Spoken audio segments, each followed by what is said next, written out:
sommes dans le regret de constater que l'espoir que certains ont eu à projeter par rapport à Alice au pays des merveilles est un espoir qui s'estompe maintenant pour ce qui est de l'Église. Nous voyons là que, au contraire, nous sommes toujours persécutés.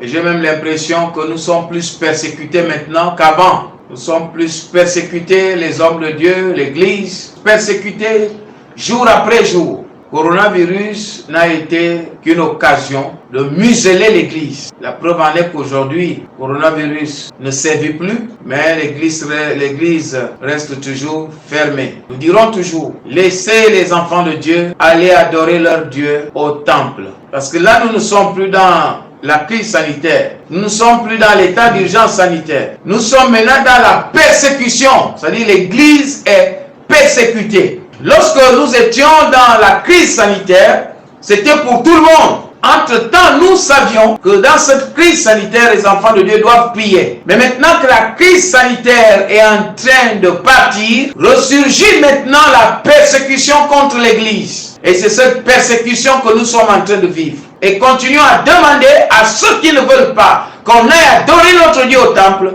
à leur dire, laissez-nous partir, laissez-nous adorer notre Dieu au temple, parce qu'il est bon que les enfants de Dieu se retrouvent ensemble, car c'est là que l'Éternel déverse la bénédiction et la vie pour l'éternité. Mais comme l'ennemi sait que quand les enfants de Dieu se retrouvent pour parler de Dieu, Dieu au milieu d'eux, alors il faut les garder séparés, loin du temple.